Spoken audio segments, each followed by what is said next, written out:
Alors que la période est aux élections municipales en France comme au Québec, je pars à la rencontre d'élus locaux pour les interroger sur leur vie d'élu comme sur leur vie d'avant. Voix d'élu, c'est une série de discussions pour passer de l'autre côté du miroir. Comment devient-on élu local? Que fait un élu au quotidien? Quelles ont été leurs surprises en début de mandat? Quelles sont les qualités nécessaires pour mener les transitions? À l'heure où la politique dégoûte, ennuie ou fascine, ces échanges cherchent à démystifier le quotidien des élus et le chemin pour en arriver là. C'est aussi l'occasion de partager avec sincérité les bons coups comme les mauvais coups pour celles et ceux qui veulent s'engager. Aujourd'hui, je rencontre Bruno Marchand, maire de Québec depuis 2022 et tout juste réélu. Un échange passionnant et très sincère, vous allez voir. Ce que j'en retiens, c'est que le quotidien d'un maire n'est pas tout rose, surtout lorsque la ville en question est Québec, capitale de la province du même nom. Ce qui a surpris Bruno Marchand à son arrivée, c'est l'exposition médiatique soudaine et brutale dont il a à la fois bénéficié et souffert. Il nous partage ses conseils pour gérer cette situation, tant sur le plan personnel que sur le plan politique. Les caméras ne sont en effet pas un cadre propice au débat constructif. Un autre sujet redondant dans cette série de podcasts, et pour cause, c'est celui de la relation avec les agents de la collectivité. Comment non pas les diriger, mais les embarquer? Bruno Marchand en tire une belle métaphore, celle de la nécessité de danser avec la fonction publique, enchaînant des pas en arrière quand on doit faire des compromis et des pas en avant quand on reste intransigeant, pour avancer justement. Bruno Marchand n'était pas à court de belles images. Il parle aussi du ressac pour illustrer le risque de backlash écologique avec des politiques qui seraient menées trop rapidement. Il est urgent d'agir, certes, mais pas sans prendre le temps d'expliquer, de convaincre, au risque de voir tous ces efforts balayés, sinon au prochain mandat. Je suis Sylvain Griseux, urbaniste à Dixit.net. Bienvenue dans notre podcast qui donne la parole à celles et ceux qui font la ville. Abonnez-vous et retrouvez toutes nos publications sur notre site Dixit.net. Bonne écoute. Une ville en pleine expansion. Les transitions à mener s'accumulent. L'énergie, l'agriculture, les mobilités. Monsieur l'administrateur délégué, vous êtes chargé de l'attribution et de la répartition des logements. Comment la situation se présente-t-elle? C'est une contribution au débat sur l'artificialisation des sols et les questions d'étalement urbain. On a privilégié la machine, la matière et l'énergie par rapport à l'être humain. C'est pour ça qu'on ne recycle pas bien les téléphones. And then perhaps the defining trend of the 21st century is population growth. On a une responsabilité sur l'épuisement des ressources et une responsabilité sur la perte de biodiversité. Chaque échec qui va permettre la prochaine fois de faire mieux et chaque échec est autant instructif qu'un succès. Des projets d'urbanisme qui sont indispensables du fait d'une circulation toujours plus intense. Ce plan est un plan que le public montait pour venir voir. Il s'agit du plan de sauvegarde de Nantes. Si on est une grande part du problème, on est forcément une grande part de la solution. On va peut-être couler moins de béton et miser plus sur l'intelligence et finalement changer de matière grise.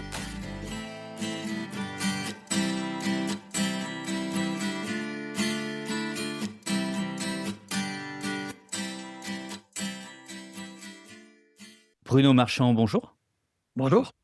Bruno Marchand, vous êtes aujourd'hui maire de Québec, maire de la ville de Québec, depuis quelques années. On est en fin de mandat, en fin de votre Oui. premier mandat. Et vous avez toute une histoire avant d'être candidat, avant d'être élu à la ville de Québec. Et peut-être qu'on pourrait commencer par ça. Vous nous racontiez un peu votre vie professionnelle, votre vie normale, je vais dire, d'avant. Je ne sais pas si on peut l'appeler comme ça.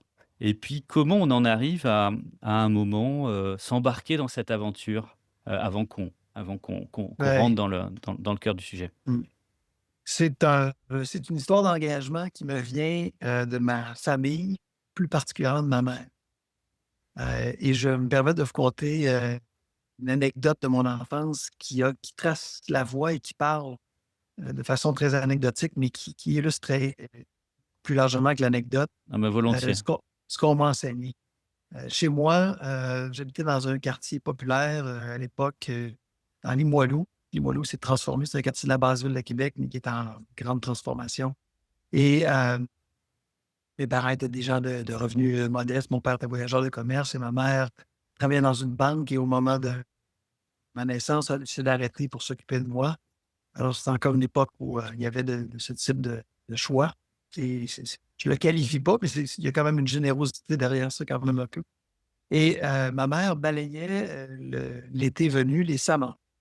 Alors les samas, c'est ce qu'on appelle en québécois les hélicoptères qui tombent des érables pour, ensemencer et pour que l'érable, ensemence tout ce qui est autour de son territoire pour faire, naître d'autres érables. Alors ce sont, de petites pièces de peut-être 3-4 pouces de long avec, 1 pouce de large et qui tombent au sol et qui tombent en grande quantité à profusion. Et ma mère, chaque été, au moment où les samas, tombent là, plus, 2e partie de l'été, ramassait les samas qui se retrouvaient sur le trottoir et devant chez nous. Et je pense que chaque été, je ne suis pas sûr qu'il y a eu un été que le voisin en a fait abstraction. Le voisin sortait pendant que ma mère balayait et lui disait: «Thérèse», c'était son nom: «Tu pas besoin de faire ça, la ville va le faire. Paye des taxes, la ville va le faire». Et ma mère répondait systématiquement, et c'était une John F. Kennedy avant l'heure ou non, qui n'était pas notable, mais une vraie John F. Kennedy. Elle répondait la phrase suivante qui m'a toujours marqué: «La ville, c'est moi». Pas dans une Ça fait une perspective. lourde hérédité, forcément. Oui, oui. Ouais, mais pas dans une perspective orgueilleuse, pas dans une perspective «je suis le plus important», mais dans une perspective, si la ville ne m'appartient pas en propre, ben, je vais m'attendre que les autres fassent de cette ville ce que moi j'aimerais qu'il soit fait, et j'en serai passif, j'en serai un acteur, non pas proactif, mais plutôt spectateur.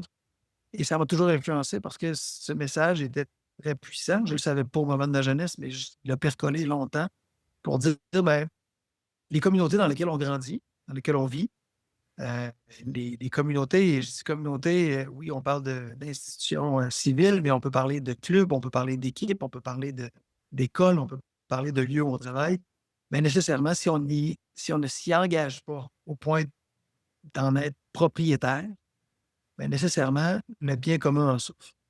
Le Il y bien a commun en est attroupé.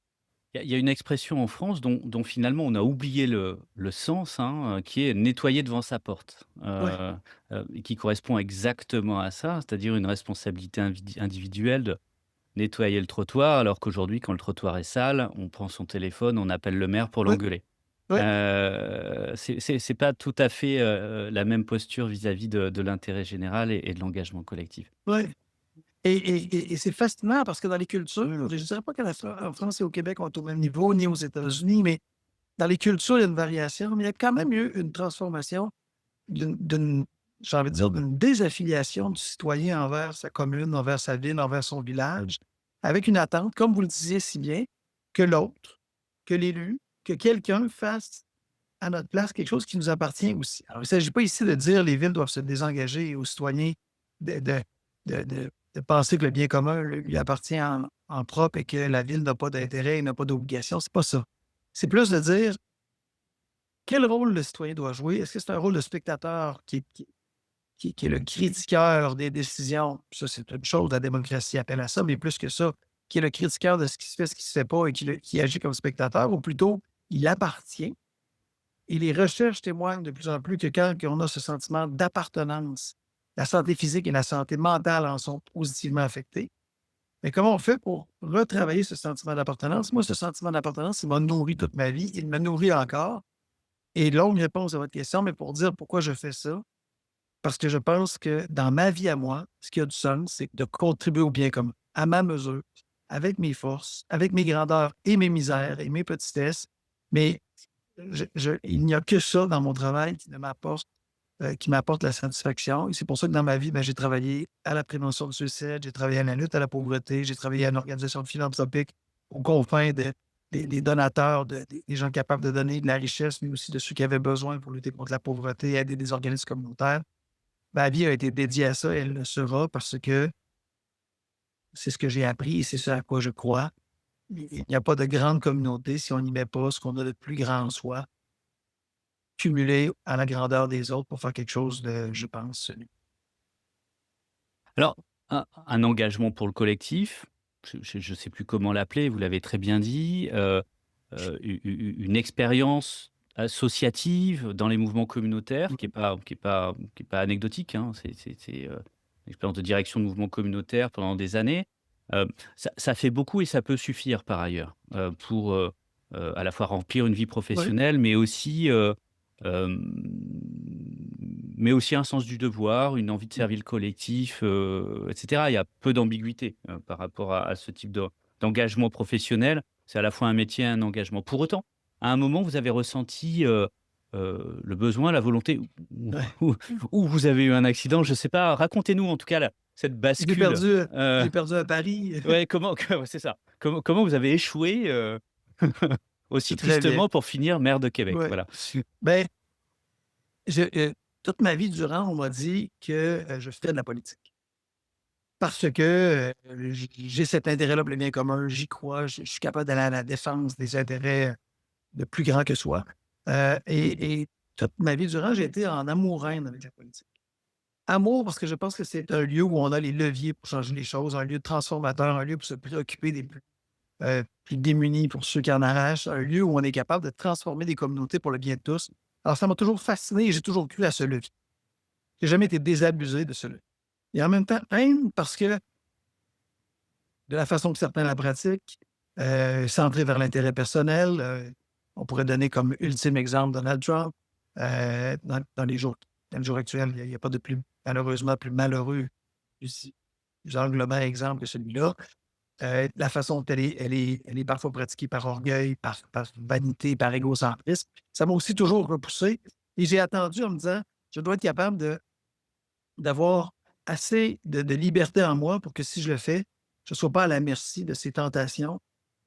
Puis même si on a essayé de développer sa liberté, en politique, les tentations, elles sont grandes, mais pour être capable de résister à ces tentations, à ces chants des sirènes qui font un appel vers soi, qui font un appel vers je suis plus grand que mon rôle, la ville m'appartient, je suis le propriétaire de quelque chose qui m'est prêté et non pas se centrer sur soi comme narcisse.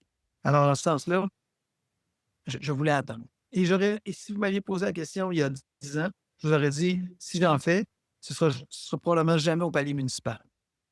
Et pourtant, je me retrouve quelques années plus tard au palier municipal. Alors, évidemment, ma conscience, ma perception du municipal a évolué.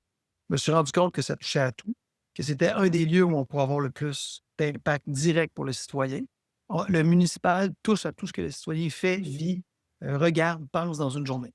C'est impossible, et c'est comme ça en France aussi. Évidemment, on a besoin de politique nationale. Évidemment, on a besoin de politique à la grandeur d'une nation, à la grandeur d'un pays. Mais le municipal, c'est celui qui pave la voie, c'est le cas de le dire, pour se rendre à la crèche, à la garderie, pour se rendre à l'école, qui alimente notre mobilité, qui influence sa fluidité, qui travaille l'économie, qui travaille la culture, qui travaille le sport, les activités, les infrastructures de quartier, la gestion des déchets. C'est fou, là. Et on n'a pas toujours conscience que le municipal touche à presque tout de nos vies. Et donc, ce palier-là, on est venu à de plus en plus m'intéresser. Et avec des gens qui m'ont approché en me disant il faudrait qu'on soit capable d'amener la ville vers des endroits pour lesquels on avait un peu réfléchi ensemble et on pense que tu serais la personne pour le faire. À ce chant des sirènes-là, j'ai répondu oui. Et je me suis présenté aux élections, très peu connu, avec au départ moins de 1% des intentions de vote, à peu près 1 an des élections, et avec une montée lente, mais graduelle en popularité, mais en notoriété et en affinité pour faire en sorte que le soir de l'élection, les sondages avaient montré qu'on avait une très, très belle progression. Et vivre une soirée électorale dont à peu près tout le monde au Québec se rappelle parce qu'on a donné mon adversaire gagnant 25 minutes après le dépouillement des premiers votes. J'étais 3e à ce moment-là. Elle a fait son discours d'acceptation. Et pour avoir un revirement complet dans la soirée, et 3 heures plus tard, changer complètement ce que les grands réseaux nationaux, parce que les élections municipales au Québec sont couvertes sur les grands réseaux nationaux, parce que toutes les élections se font le même jour. Et c'était devenu là, la trame narrative de cette soirée électorale. Qu'est-ce qui se passe à Québec et ce revirement de situation. Les réseaux de télé ont eu à s'excuser. C'était une soirée rocambolesque et où le lendemain matin, le journal titrait « Surprise, voici votre hommage ». Et vous, justement, le lendemain, après une soirée un peu éprouvante, manifestement, puis on reviendra hein, sur les enjeux. Québec, c'est une grande ville, mais c'est aussi la capitale de la province, hein, du Québec, avec des enjeux de relations avec l'État. On viendra évidemment là-dessus, sur ces relations. Mais pour revenir sur vous, puisque c'est bien mon mon centre d'intérêt dans cette série d'entretiens. Heu vous êtes élu, vous avez tout fait pour, Ouais. heu et ça a marché. Il y a une forme de surprise peut-être, mais une fois que le Ah, la pas pou moi. Non, pour ouais, moi, la surprise, c'était de perdre. d'accord, OK. Non, Les premières mais minutes, alors, ah oui. mais par Moi, on contre, m'a je voudrais toujours venir dit sur au-delà de l'élection, c'est-à-dire ouais, le lendemain et puis surtout les jours d'après, heu voilà, c'est votre premier mandat et vous êtes ouais, maire dès votre premier mandat.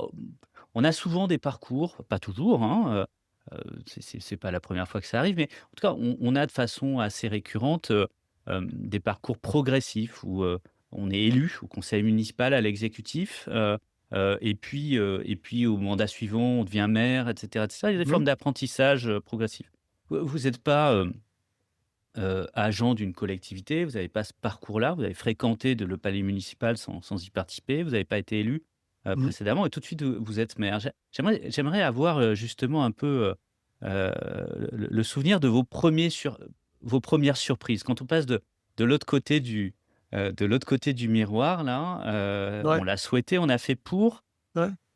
les premières surprises de l'exercice finalement, Ah, de ce rôle plusieurs. d'élu.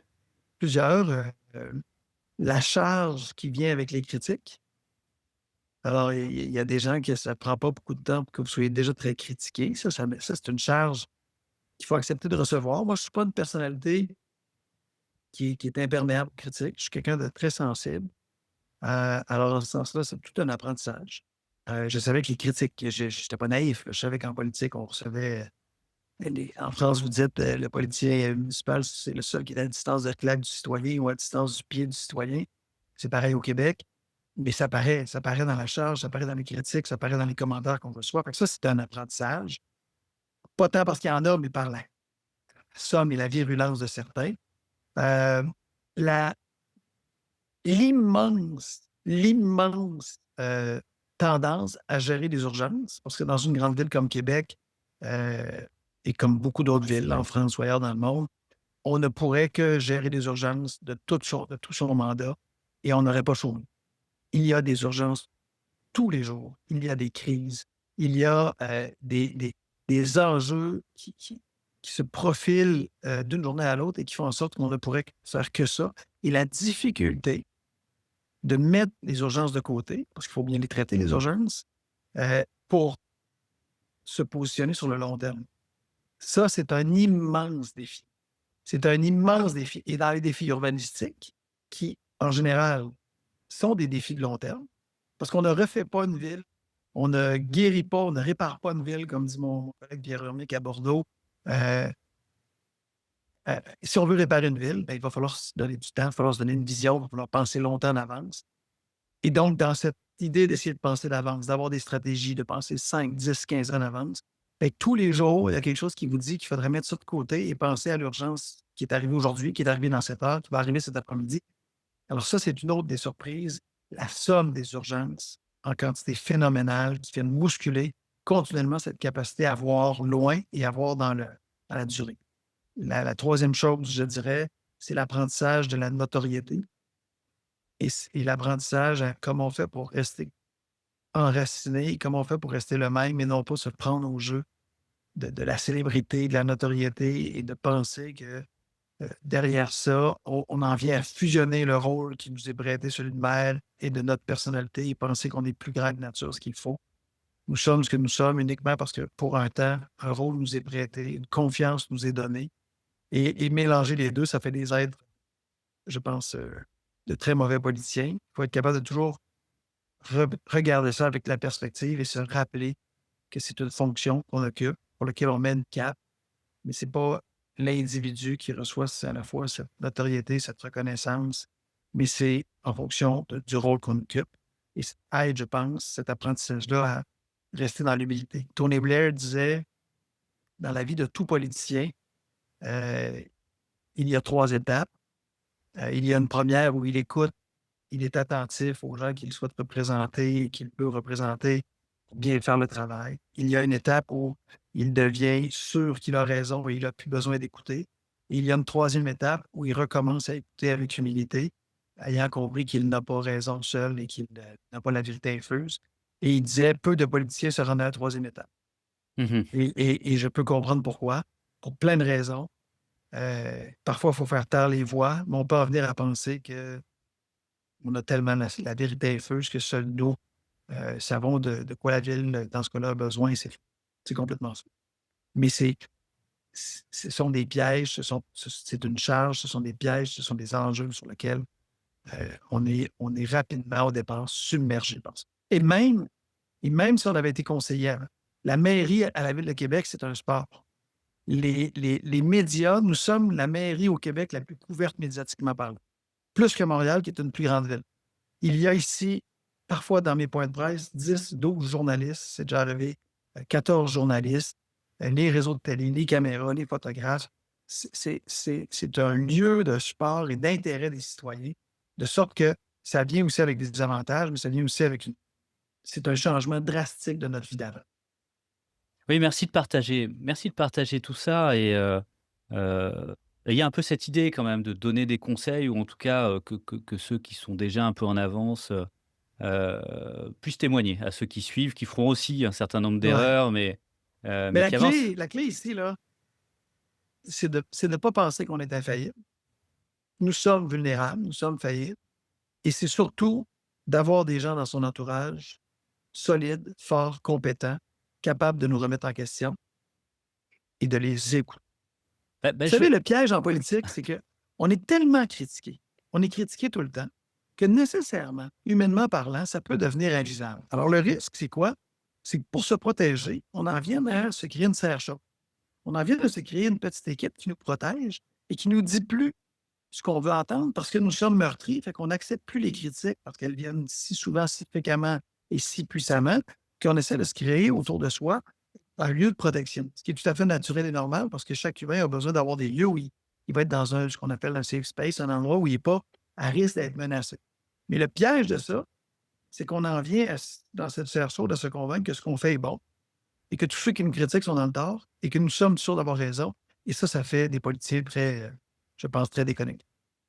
Ouais, d'où l'importance, hein, à la fois d'être entouré, mais d'être bien entouré et pas que par des proches ou pas que, par des gens qui vont aller dans son sens. Heu c'est ce qui pose la question et j'aimerais bien qu'on parle de ces relations, finalement de l'élu local et du maire qui est pas tout seul, qui est pas du tout seul dans Non. même jamais tout seul dans l'exercice de cette fonction et peut-être que vous nous racontiez sur le même ton et merci de cette franchise, hein, un peu les bons coups et les mauvais coups. Moi, j'aime bien cette expression québécoise qui traduit très bien, les apprentissages qu'on peut avoir entre ce qu'on referait si on savait et ce qu'on referait surtout pas, si on avait su. Et peut-être pour commencer là-dessus, dans cette relation, à l'administration, hein. Ouais. L'administration, les compétences et cetera, c'est à la fois, des questions de métier, de Oui. compréhension de ces enjeux, mais aussi une organisation, une vaste organisation, hein. Je veux dire la ville de Mmh. Québec, c'est une collectivité, C'est 7 500 employés. voilà, donc c'est au-delà de la question de la gestion d'une équipe, hein, Mmh. et c'est des employés et des sachants, voilà, avec des formes d'expertise en interne qui sont Ouais. extrêmement présentes.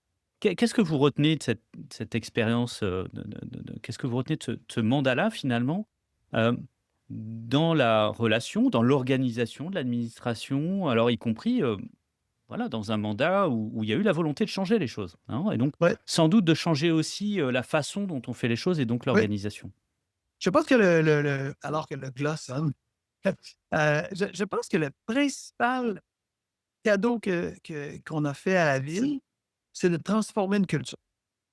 Et ça, c'est dur et c'est pas fini, c'est long. Je l'avais fait dans d'autres organisations et je m'étais parfois cassé les dents et je travaille avec un modèle de l'université Harvard sur le changement organisationnel qui est très important et qui permet de bien comprendre les différentes étapes. Alors moi, je ne suis pas de ceux de ces politiciens ou politiciennes qui disent, ce sont les fonctionnaires qui ont le pouvoir et nous sommes un peu fantoches et c'est eux qui décident et nous, on est un peu appendicières de ça et moi, non, moi, j'ai pas trouvé ça du tout. J'ai trouvé que nous avions un immense pouvoir. Sauf que si on rentre en se disant: «J'ai un immense pouvoir et je suis le despote et qu'on m'obéisse au doigt et à l'œil», ça n'arrivera pas. Pourquoi? Parce que le fonctionnariat est aussi le gardien de l'histoire, est aussi le gardien des processus, est aussi le gardien de la capacité à livrer ces changements. Alors, si on ne fait pas alliance, si on est plus en mode d'opposition, ben, c'est sûr que ça va être un mandat terrible. Il faut savoir trouver à travers les grands objectifs, les moyens de se rendre. Il faut avoir la souplesse et l'agilité parfois pour remettre en question certains moyens, certaines échéances, en se disant que si on ne fait pas alliance avec la fonction publique qui est la nôtre, on n'y arrivera pas. Le politicien ne peut pas à la fois avoir des visions et être capable de les exécuter. Il n'a pas à la fois ses compétences, il n'a pas cette expertise, il n'a pas ce rôle. Alors, si on se prive dans une division, dans un débat, mais surtout dans une profonde séparation avec les fonctionnaires parce qu'on les aime pas, parce qu'on dit qu'ils veulent rien faire ou parce qu'on se met en opposition, ben, le mandat va être très difficile et il n'y aura aucune réalisation concrète. Il faut être capable de trouver les clés et d'avoir cette alliance qui se fait à coup de discussion, qui se fait à coup de conviction, qui se fait à coup de pédagogie, qui se fait à coup d'explication. Ben, voici où on va, puis voici pourquoi on y va, puis voici pourquoi là-dessus, on sera infranchissable, alors que sur d'autres choses, on sera non négociable, alors que sur d'autres, on le sera. Moi, j'ai d'extraordinaires employés à la ville. Honnêtement, j'ai toujours valorisé la fonction publique et jamais publiquement j'ai critiqué parce que je crois à la fonction publique. Je crois qu'il faut redonner ces lettres de noblesse à ces fonctionnaires, à ces servants du bien commun, parce que trop souvent, c'est très facile de les critiquer. Mais c'est arrivé plusieurs fois où je disais voici l'objectif et où on me revenait en réunion. Oui, mais si votre objectif est, disons, juste pour parler de 10, on va vous livrer 5. Je dis non, je l'ai dit que c'était 10. Non, mais OK. Et on revenait plus tard, on va dire on peut être capable de faire 7. Vous n'avez pas compris. C'est 10. On revenait, on va essayer 9. Non, c'est 10 et c'est cette année. Alors, c'est tout un art dans cette capacité de gérer à aussi accepter que on rentre dans une discussion, on rentre dans une valse. Entre la fonction publique et le politique, il y a une danse. Si on n'accepte pas de danser, on va danser tout seul et ça va courir de grands risques. Il faut accepter de danser et parfois, ben, la danse est un petit peu plus carrée, parfois on est un peu plus directif, parfois on accepte les contraintes et savoir choisir les lieux où on ne fera pas trop de, j'ai envie de dire, de concessions, les lieux les plus importants et savoir choisir les lieux où on fera beaucoup de concessions parce que moins important. Cette danse-là, les élus qui arrivent à faire bouger leur ville, ce sont des élus qui acceptent de danser avec leur fonction publique et qui acceptent de trouver ces compromis et pas de trouver des compromis partout. Il ne s'agit pas de mettre de l'eau dans le vin partout pour que le vin ne goûte plus que jamais l'eau à tous les endroits. C'est pas ça. Mais c'est de savoir dire ici, ça c'est important pour nous, on va s'attendre à ça, alors qu'ici on comprend qu'on va devoir être plus lent ou se donner plus d'échéances, se donner plus de temps. C'est une danse. Et moi, autour de moi, il y a eu, notamment dans mon cabinet, des gens extraordinairement brillants, des gens extraordinairement à la fois conciliants, mais capables de danser, capables d'influencer, capables de dire ça, on ne le négociera pas, ça, on va. Capables de trouver dans cette grande valse-là les voies de passage. Et on n'aurait jamais réussi ce qu'on a réussi s'il n'y avait pas eu autour de moi des gens dans mon cabinet, pas des élus, capables de trouver ces capacités de danser et parfois de me dire Bruno, là-dessus, il faut y aller, il faut mettre la pédale douce. Ce ne sera pas possible de faire mieux à court terme. Et parfois, moi, de leur dire, ben oui, je suis d'accord, on le fait sur ces enjeux-là, mais sur celui-là, je ne réfléchirai pas, on va aller là. Et dans cette danse, trouver à la fois les compromis, mais les lieux aussi de non-compromission pour lesquels, au total, je pense qu'on danse avec la fonction. Et si on ne le fait pas, ben on n'arrivera à rien, comme dans n'importe quoi. On va être seul. C'est une très belle métaphore pour parler d'une relation qui est souvent, discrète, opaque, dont on ne parle pas, parce qu'il y a une discrétion, hein, derrière ces questions-là, alors que, le retour des élus locaux est très clair. Entre l'idée et le faire, il y a ça. Il y a une alliance ou une danse, une capacité à garder le cap, mais aussi parfois à négocier le chemin, qui n'est pas un savoir-faire évident, hein, Non. Quand on est nouvel élu, quand on n'a pas d'expérience, de management. C'est pas non plus un management d'organisation, un management Non. d'entreprise ou Non. d'organisation communautaire. On est sur un autre mode, hein, un exercice particulier qui fait partie Ouais. de l'apprentissage, Et c'est pour ça que les de gens l'élu. qui viennent du milieu privé ont parfois de la difficulté à s'adapter à ces réalités-là parce qu'ils sont dans un mode plus directif. Je suis propriétaire d'entreprise, donc je suis maire, je suis propriétaire de la ville, voici ce qu'on va faire. Ouais. Non, c'est pas possible. Ça Ouais. ne peut pas fonctionner comme ça.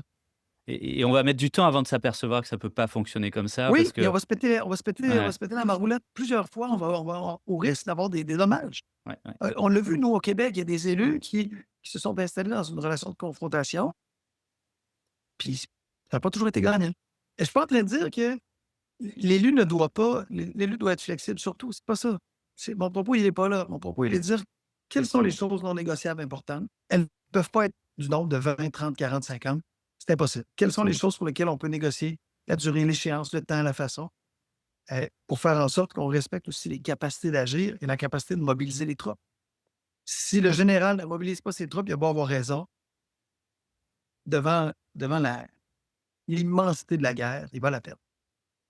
Alors, le général, il n'est pas seul. Il y a des soldats, mais il y a aussi un état-major. Oui, En tout cas, on voit dans le retour, on a eu ces dernières années, que ce soit au Québec ou en France, toute une, heu, d'assez nombreux élus locaux, hein, qui ont jeté l'éponge en cours de mandat. oui, oui, oui. Heu Heu, Souvent, on a pu parler de ces tensions, de ces agressions, hein. C'est le cas Oui. notamment au Québec, dans la relation aux citoyens, notamment au travers des réseaux sociaux et cetera, et vous nous avez dit combien il fallait aussi, s'organiser pour arriver à vivre ça, et c'est compliqué. Mais émerge aussi, Et est-ce que je peux vous dire là-dessus, je vous ouais, coupe, mais j'ai retrouvé une citation de Romain Gary qui est exactement ce que l'élu doit essayer de trouver. j'aime bien les citations de Romain Ouais. Gary. Allez-y, merci. Le juste milieu, quelque part entre s'en foutre et en crever, entre s'enfermer à double tour et laisser entrer le monde entier. Ne pas se durcir, mais ne pas se laisser détruire non plus. Très difficile. Mais Romain Gary, il ne l'a pas fait, je pense, pour la politique, mais Mmh. c'est exactement dans la relation avec le citoyen, avec la critique, avec les autres, le travail du ou de la politicienne. Comment on fait pour trouver ce juste milieu, en sachant qu'on n'y est jamais, nous ne sommes qu'équilibristes. On oscille un peu entre l'un et l'autre, mais on est perdu quand on va trop d'un bord. Ouais, mais les 2 doivent exister, hein, Ouais, pour se préserver. ouais. Heu, Important, voilà. Alors je reviens sur les motifs finalement d'abandon de mandat, qui sont liés aux difficultés à vivre et à assumer. En fait, en France, en tout cas, c'est souvent par, dysfonctionnement du collectif d'élus, hein, et c'est aussi Mmh. quelque chose Ouais, dont on parle pas nécessairement, beaucoup. C'est le comment est-ce qu'on arrive à travailler ensemble entre élus? Alors oui, il y a le maire ouais, qu'on voit, mais il y a l'ensemble des élus qui sont là, il y a un exécutif, il y a une équipe, en fait. Hein, une ouais, équipe, ça marche ou ça marche pas. L'équipe, elle est composée pour gagner, des élections, mais exercer, c'est pas la même chose que gagner une élection. Qu'est-ce que vous avez appris, finalement, de ces années-là sur la façon d'animer ce collectif, la façon, de le ouais. faire fonctionner, et peut-être aussi qu'est-ce que vous referiez pas pareil, hein? Ah, il y a plein de choses qu'on fait différemment, mais partons du fait que j'étais peut-être un peu utopiste, mais je me rends compte, et c'est l'ancien maire de Gatineau qui me disait ça, Maxime Penneau-Jobin, la politique, c'est l'institutionnalisation des conflits. Ça vient pas de lui, là, mais c'est lui qui m'a appris cette phrase-là. Alors, à partir du moment où on réalise ça, il reste quand même que de travailler main dans la main en chantant la mélodie du bonheur, et voguant dans les prés et cueillant les Edelweiss, ça n'arrivera pas en politique. Ah. Même si parfois ça serait ce qui serait le mieux pour les communautés, parler d'une seule voix, trouver des il y a aussi l'institutionnalisation des conflits et il y a des gens qui, parfois s'en servent à bon escient et d'autres fois s'en servent pour à la fois que nourrir leur ego, nourrir leur culte de personnalité. Alors c'est pas si facile que ça. Si vous mettez des gens en opposition, comme dans un film, je pense le film L'Expérience, ils ont beau être en opposition uniquement de façon factice à qui on dit: «Vous serez gardien de prison et vous serez prisonnier», alors que c'est une situation uniquement pour une fin de semaine. Mais les gardiens de prison vont agir comme des gardiens de prison, puis vont se mettre à abuser des prisonniers. C'est ce que les expériences ont démontré scientifiquement. Dans le cadre d'un conseil de ville, vous mettez des gens en opposition, ils vont finir par s'opposer parce que tout les amène à l'opposition. À quelque part, il y a quelque chose de sain. La façon dont c'est joué, il faut que les différentes voix d'une communauté soient exprimées et qu'on ne soit pas juste dans l'unanimité, le consensus, ça n'existe pas. Cependant, il y a quelque chose aussi de malsain parce que dès que vous ouvrez la caméra de nos conseils de ville, ben là, vous voyez des gens se transformer et devenir, à coup d'effet de toge, des espèces d'opposants, tout azimut et il n'y a plus rien de constructif. Alors, c'est difficile de trouver la façon de fonctionner alors que tout dans certains cas, nous amène à s'opposer. Et pourtant, vous avez tout à fait raison, vous avez vu juste, ces oppositions-là font aussi faire en sorte rendre le travail pénible et font en sorte que des gens quittent ce travail. Nous, on a réussi en étant au départ minoritaire à rallier des gens et à être majoritaires ce qui nous a permis d'accélérer les transformations, ce qui nous a permis de faire les débats à l'interne, ce qui nous a permis d'avoir des oppositions, d'avoir différentes façons de fonctionner, parce que tout le monde dans mon parti n'est pas sur la même ligne de pensée en tout temps, et heureusement. Et heureusement. Mais ça a permis de faire les débats aux bons endroits et d'arriver après, de prendre des décisions et d'avancer. Alors que si on était resté minoritaire, ça c'était un vrai calvaire. Parce que dès qu'on arrive en conseil de ville et que les caméras s'ouvrent, il y a quelque chose là qui devient, pour certains, malsain. Et que ça devient. On perd le bien commun et on devient dans l'intérêt individuel. Et ça, moi, c'est quelque chose que je trouve assez compliqué et dur à vivre. Fait que j'ai été content qu'on puisse rallier une majorité. Ça nous a permis de faire beaucoup de choses constructives. Euh, et parfois, comme disait Robert Gary, et parfois s'en foutre aussi de se dire, ben, il y a des gens qui vont toujours s'opposer. Si on attend de rallier tout le monde, on avance pas.